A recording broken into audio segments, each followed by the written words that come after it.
ছাত্ৰ-ছাত্ৰীসকল সকলোকে Assam study info চেনেলটোলৈ পুনৰবাৰ স্বাগতম জনাইছোঁ আৰু ছাত্ৰ-ছাত্ৰীসকল আজি তোমালোকৰ মাজলৈ লৈ আহিছোঁ এইচএছ এক্সাম 2025ত আহিবলগীয়া অসমীয়া যি তোমালোকৰ এমআইএল ছাবজেক্ট আছে সেই ছাবজেক্টৰ 100% কমন তোমালোকৰ ব্যাকৰণখিনি লৈ আহিছোঁ।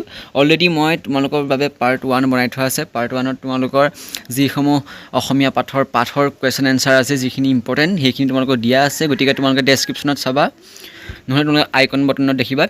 আৰু মই এইটো ভিডিঅ'ত 10 মিনিট ল'ম, 10 মিনিটত তোমালোকৰ 80 নম্বৰ তোমালোকক পোৱাকৈ তোমালোকে সম্পূৰ্ণ এই ভিডিঅ'টো চাই থাকা আৰু এই ভিডিঅ'টো লাইক এটা কৰি চেনেলটো ছাবস্ক্ৰাইব কৰিবা। তো ব'লা এতিয়া আমি কুৱেশ্যনকেইটা আলোচনা কৰোঁ। তো প্ৰথমটো কুৱেশ্যন তোমালোকৰ মাজলৈ আহিলে নট্যবিধি আৰু সত্ৰবিধি। প্ৰথমতে নট্যবিধি সত্ৰবিধি বুজাইছোঁ কি যিহেতু নট্যবিধি সত্ৰবিধি তোমালোকৰ অসমীয়া ব্যাকৰণৰ বাবে অতিকৈ গুৰুত্বপূৰ্ণ, কিয়নো নট্যবিধি সত্ৰবিধি তোমালোকৰ ক্লাছ তোমালোকৰ 4ৰ্থ শ্ৰেণীৰ পৰাই পোৱা যায়। আৰু প্ৰথমটো কুৱেশ্যন মন কৰিবা, নট্যবিধিৰ দুটা নিয়ম লিখি উদাহৰণ দিয়া। তোমালোকৰ কুৱেশ্যন আহিব পাৰে যে নট্যবিধিৰ দুটা নিয়ম লিখি উদাহৰণ দিয়া।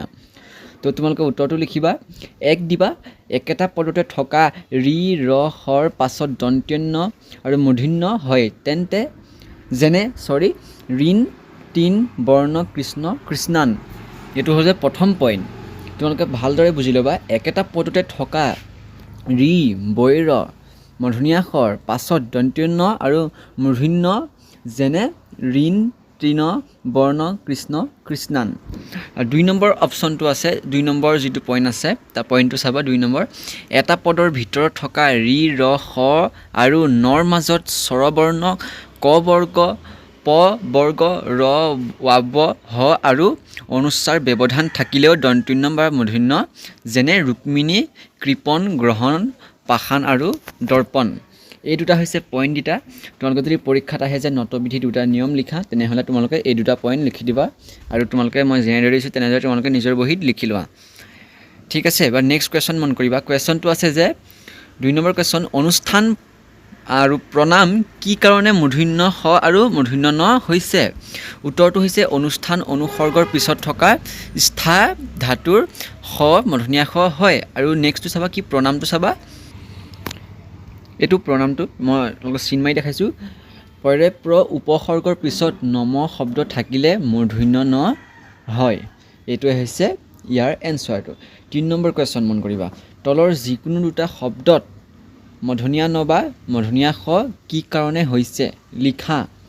ঋণ বৰ্ণ কষ্ট আৰু দুখ। এনেকৈ তোমালোকৰ কুৱেশ্যনটো আহিব এইবাৰ পৰীক্ষাত, গতিকে তোমালোকে মই উত্তৰটো যেনেদৰে দিছোঁ তেনেদৰে তোমালোকে লিখিবা পৰীক্ষাত। উত্তৰ লিখিবা, তাৰপিছত ঋণ দি ডেছ দিবা।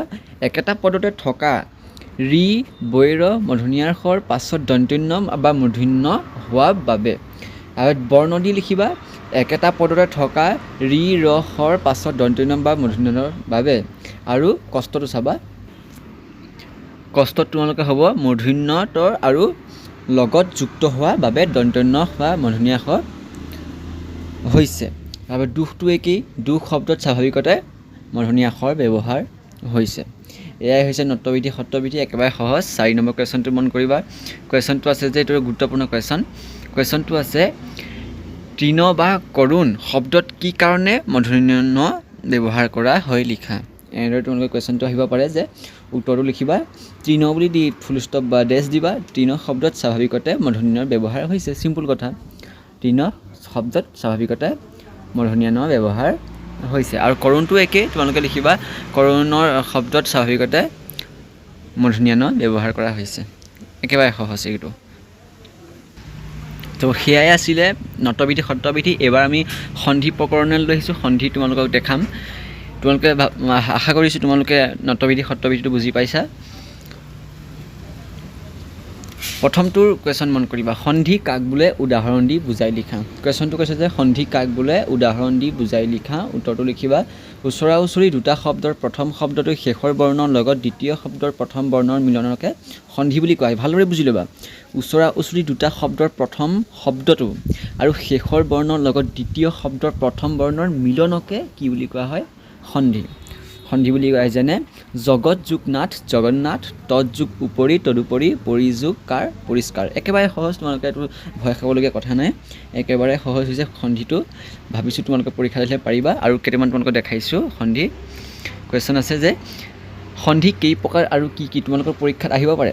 সন্ধি কেই প্ৰকাৰৰ আৰু কি কি মই অলপ খৰকৈ কৈছোঁ যাতে তোমালোকে 10 মিনিটৰ ভিতৰত তোমালোকে গোটেই গ্ৰামাৰখিনি কমপ্লিট কৰিব পাৰোঁ সন্ধি কেই প্ৰকাৰৰ আৰু কি কি উত্তৰটো হৈছে সন্ধি 3 প্ৰকাৰৰ স্বৰসন্ধি ব্যঞ্জন সন্ধি অনুচ্চাৰ সন্ধি বা বিসৰ্গ সন্ধি তো তোমালোকে ক বুলি লিখিবা এইটো লিখিবা স্বৰসন্ধি বিষয়ে লিখিবা একেবাৰে স্বৰবৰ্ণৰ লগত স্বৰবৰ্ণ যি সম্বন্ধ হয় তাকে স্বৰসন্ধি বোলা হয় যেনে হিম যোগ আলয় হিমালয় আশা যোগ অতীত আশাতীত মই তোমালোকক স্পীড ভিডিঅ'টো বনাই দিছোঁ কাৰণ তোমালোকৰ পৰীক্ষালৈ বেছি দিন নাই সেইকাৰণে মই প্ৰতিদিনাই তোমালোকৰ মাজলৈ কুৱেশ্যন এনচাৰ ভিডিঅ' লৈ আহিছোঁ এইটো ভিডিঅ' বনোৱাৰ পাছতে আকৌ মই নেক্সট ভিডিঅ' বনাবলৈ ৰেডি হ'ম গতিকে তোমালোকক অলপ স্পীড দিছোঁ তোমালোকে পাৰিলে ভিডিঅ'টো শ্ল' কৰি চাবা যোনখিনিয়ে ভালদৰে বুজি পোৱা নাই তো শ্ল' কৰি চাবা কোনো কথা নাই বা খ নম্বৰ কুৱেশ্যনটো ব্যঞ্জন সন্ধি আছে ব্যঞ্জন সন্ধিটো জানো চাবা ব্যঞ্জন বৰ্ণৰ লগত ব্যঞ্জন বা স্বৰবৰ্ণৰ যি সন্ধি হয় তাকে ব্যঞ্জন সন্ধি বুলি কোৱা হয় তোমালোকৰ সাধাৰণতে এনেকুৱা স্বৰসন্ধি ব্যঞ্জন সন্ধি তোমালোকৰ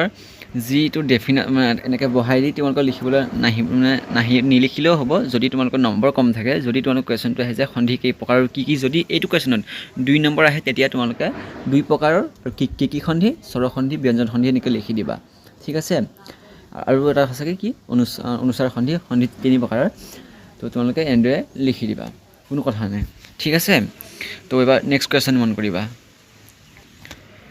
দুটামান ইম্পৰ্টেণ্ট সন্ধি তোমালোকে চাবা যিখিনি ইতিমধ্যে আগৰ পৰীক্ষাত আহি গৈছে বিদ্যাৰম্ভ ইজুকেলো কি বুলি লিখিবা বিদ্যাযুগ আৰম্ভ তোমালোকৰ সন্ধি ভাঙিবলৈ আহিব পাৰে নহ'লে সন্ধি জোৰা লগাবলৈ আহিব পাৰে গতিকে তোমালোকে চাবা দুইফালে চাবা যোগেশ্বৰটো কি হ'ব যুগ যুগ ঈশ্বৰ মহাত্মা মহান যুগ আত্মা অৰুণোদয় অৰুণ যুগ উদয় দেশাচৰ দেশ যুগ আচাৰ মই তোমালোকক এটা দিম তোমালোকে নায়ক যিটো ৱৰ্ড নায়ক মই লিখি দিছোঁ নায়ক ঠিক আছে তোমালোকে নায়কটো মোক কমেণ্ট বক্সত জনাবা কি হ'ব এইটো সন্ধি নায়কটো তোমালোকে দেখাবা আৰু বুজি নাপালে মোক তোমালোকে কমেণ্ট বক্সত জনাব পাৰিবা কমেণ্ট বক্স অ'পেন কৰাৰ আছে আৰু তোমালোকে নায়কটো কেনেদৰে ভাঙিবা মোক লিখি দিবা নেক্সট কুৱেশ্যন মন কৰিবা পৰীক্ষাত তোমালোকৰ বিপৰীত শব্দ লিখিবলৈ আহে তোমালোকৰ শব্দ দিয়া থাকে সেই শব্দটোৰ বিপৰীত শব্দ লিখিবলৈ আহিব পাৰে গতিকে অমৰটো চাবা অমৰত কি হ'ব মৰণশীল অমৃতটো বিষ বা গৰল অনুকূল প্ৰতিকূল অৰ্পণ গ্ৰহণ অভ্যাস অনভ্যাস বৃহৎ অধম উত্তম অনুৰাগ বিৰাগ ঠিক আছে এইকেইটা চাবা এইকেইটা ইম্পৰ্টেণ্ট এইবাৰ পৰীক্ষাত আহিব গতিকে তোমালোকে ভালদৰে চাবা মোৰ ভিডিঅ'সমূহ চাই থাকিলে তোমালোকে বেলেগ ভিডিঅ' চাবলৈ কোনো দৰকাৰ নাই মোৰ ভিডিঅ'তে তোমালোকক ইতিমধ্যে বহুতো ছাবজেক্টৰ মই ইতিমধ্যে কুৱেশ্যন এনচাৰ ভিডিঅ' বনাই থোৱা আছে ডেছক্ৰিপশ্যনত তোমালোকে চাবা আৰু আমাৰ চেনেলটো ভিজিট কৰিবা তেতিয়া তোমালোকে বুজি পাই যাবা তো এবাৰ নেক্সট কুৱেশ্যন মন কৰিবা নেক্সট কুৱেশ্যন লৈ আহিছোঁ এইবাৰ কুৱেশ্যনটো তোমালোকৰ আছে সমাৰ্থক শব্দ যিকেইটা ইম্পৰ্টেণ্ট সেইকেইটা মই তোমালোকক বাছি দিয়া হৈছে এইবাৰ পৰীক্ষাত আহিব পৰাকৈ আকাশটো কি হ'ব তোমাৰ গগন অম্বৰ অভ্ৰ অন্তৰিক্ষ তোমালোকৰ কেতিয়াবা পৰীক্ষাত মতলব প্ৰতিটো সমাসৰে কি বুলি কয় এইটো প্ৰতিটো সমাৰ্থক শব্দৰে দুটাকৈ অৰ্থ লিখা বুলি আহিব পাৰে গতিকে তোমালোকে দুটাকৈ সমাৰ্থক শব্দ লিখিবলৈ আহিব একেটা কথাই আহিব পাৰে গতিকে তোমালোকক মই 4-5টাকৈ বনাই দিছোঁ গগন অম্বৰ অন্তৰিক্ষ এইটো কি বুলি কোৱা হয় আকাশৰ বেলেগ এটা নাম তোমালোকে অম্বৰ গগন এইবোৰতো আগতে পাইছাই কিন্তু অন্তৰিক্ষটো আজি যোনবিলাক শুনিছা তেনেহ'লে তোমালোকে এইটো ভালদৰে মনত ৰাখিবা নক্ষত্ৰ তোমালোকে পৰীক্ষাত আহিব পাৰে যে অন্তৰিক্ষ মানে আহিব পাৰে মানে তোমালোকে আকাশৰ সমাৰ্থক শব্দ লিখিবলৈ নিদি অন্তৰিক্ষৰ সমাৰ্থক শব্দ লিখিবলৈ দিব পাৰে সেইকাৰণে তোমালোকে ভালদৰে গুৰুত্ব সহকাৰে চাবা নক্ষত্ৰ জ্যোতিষ্ক তাৰকা সূৰ্যটো হৈছে বেলি ৰবি ভাস্কৰ আদি তপন ইত্যাদি এইটো সকলোৱে জানা চন্দ্ৰ জোন ইন্দ্ৰ শশী চন্দ্ৰমা সকলোৱে জানা পৃথিৱীটো সকলোৱে জানাই এইটো নক'লেও হ'ব তোমালোকক পানী জল চলিলে তোমালোকে সকলোৱে জানা নদীটো জানাই সাগৰো জানা তৰংগ তোমালোকে আগতে আহি থকা এই সহজবিলাকে আহিব ইমান টান আহিব বুলি তোমালোকৰ কথা নাই তোমালোকে ভয় নাখাবা পৰীক্ষাত এবাৰ নেক্সট কুৱেশ্যন মন কৰিবা খুবেই তোমালোকৰ গুৰুত্বপূৰ্ণ এবাৰ কুৱেশ্যনটো আহিছে যে বিশেষ্যৰ পৰা বিশেষণলৈ তোমালোকে আহিব পাৰে কুৱেশ্যন যে এই তলত দিয়া শব্দকেইটাৰ বিশেষণলৈ কনভাৰ্ট কৰিবলৈ আহিব পাৰে আৰু তোমালোকে বিশেষণৰ পৰা বিশেষ্যলৈ কনভাৰ্ট কৰিবলৈ আহিব কুৱেশ্যনটো আছে যে বন্দী তাৰপিছত বন্দীত হ'ব বিশেষণ আনিলে পৃথিৱীটো হ'ব পাৰ্থিৱ মংগলটো হ'ব মাংগলিক ঠিক আছে আজিলৈ ভিডিঅ'টো ইমানে আজি তোমালোকৰ মাজলৈ মই গ্ৰামাৰখিনি লৈ আহিলোঁ অসমীয়া টেক্সট বুকৰ তোমালোকে প্ৰথম পাৰ্টটো মন কৰিবা প্ৰথম পাৰ্টটো ডেছক্ৰিপশ্যনত আছে নহ'লে তোমালোকে মোৰ চেনেলত তোমালোকে ভিজিট কৰিবা। তো আজিলৈ ভিডিঅ'টো মানে ধন্যবাদ।